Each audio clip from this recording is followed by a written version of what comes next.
This is an overview of how to fill out an H-1B cap registration. From your company account, go to File a Form. Then you will select H-1B registration from the drop-down menu. If you are a legal representative, choose the company you are filing this form for. Then select H-1B registration from the drop-down menu. Before you start the form, you will see this note about importing H-1B beneficiary data from a file. You can import data for up to 2,500 beneficiaries at a time using the provided template. This is called a bulk upload. The system will create draft registrations from the beneficiary data file you import. If you do not use the bulk upload, you will need to enter each beneficiary's information into each individual field. In addition to biographic information and passport details, you must enter the corresponding equivalent occupational employment and wage statistics, or OEWS wage level, the standard occupational classification, or SOC code, and the area of intended employment for the beneficiary's proffered position. When you are ready to start filling out a registration, either select Start Form, or if you have your template ready, select Import Beneficiary Data from a File. For this demonstration, we will use a template for bulk upload. You can download the template here. You will see two overview pages with reminders about eligibility, duplicate registrations, fees, and the USCIS refund policy. The next page has a security reminder. It says that USCIS will save draft forms for 30 days. For H-1B registrations, USCIS saves the draft until the initial registration period closes. The next page is where you import your H-1B beneficiary data. There are instructions and important reminders, as well as another link to download the template. Be aware, if you choose to do a bulk upload, you must use the template we provide. Let's look at the template. The template will open in Microsoft Excel, and you cannot change it or submit it in any other format. There are instructions at the top. There is also a reference tab for country names. You must enter the corresponding equivalent OEWS wage level, the SOC code, and the area of intended employment for the beneficiary's proffered position. If there are errors in your template, such as incorrect formatting or missing information, the system will alert you, but you are responsible for the accuracy of your data. Search the template for duplicates before you upload it. Let's walk through the upload so you can see how it works. You can choose the file from where it is stored on your device or drag and drop it into the uploader. You will see the file name and a delete button. Select Import. In this example, there are several deliberate errors to demonstrate what they look like. The system has identified a wage level error and an invalid country error.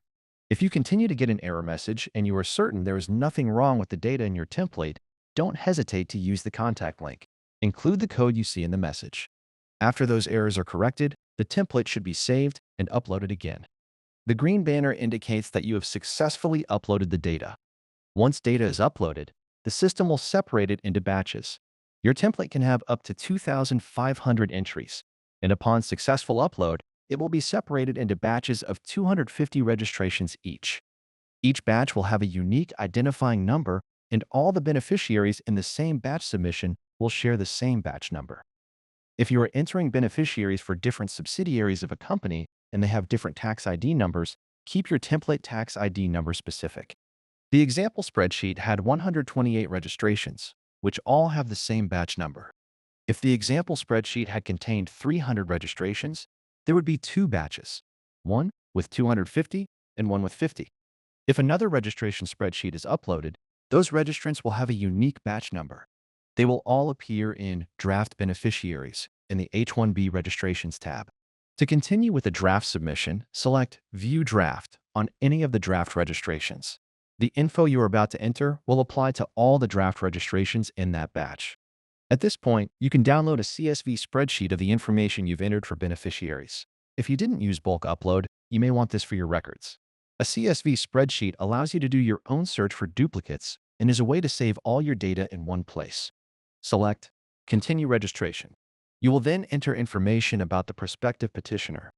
This is a good place to mention that the EIN or other identifying number that you enter here on the registration does not have to match the number that was used when the company group was created. The number on the registration is for the specific entity or subsidiary that will be the petitioner, if the registration is selected. The name and contact information for the person who is authorized to sign for the registrant must be filled in. The beneficiaries from the spreadsheet you uploaded have been added, and you can scroll through and edit them individually if you need to. USCIS has a duplicate checker functionality for the electronic H-1B registration process.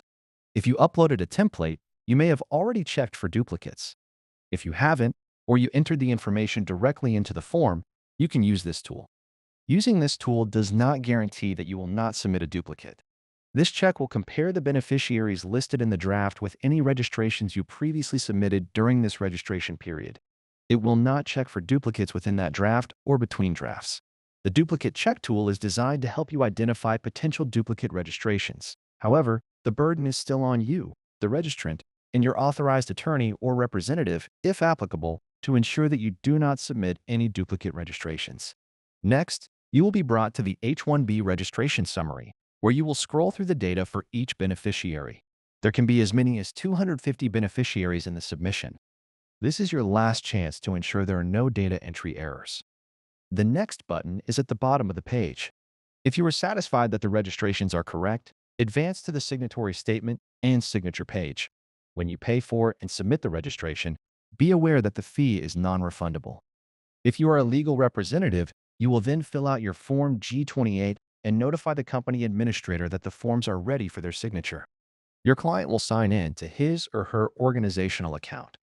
In the H-1B section under Draft Beneficiaries, your client will see that a batch is pending administrator signature. The administrator will either accept or reject the draft G28 and H-1B registrations. If accepted, the legal representative will be alerted that there is a draft ready for payment and submission. You will be taken to pay.gov to make the payment and then be brought back to your online account. On your homepage in the H-1B registration tab, you will see the registration has been submitted. You will see a confirmation number, a status, and you can view the entry again under the Actions tab if you wish. For more information, visit the H-1B electronic registration process webpage.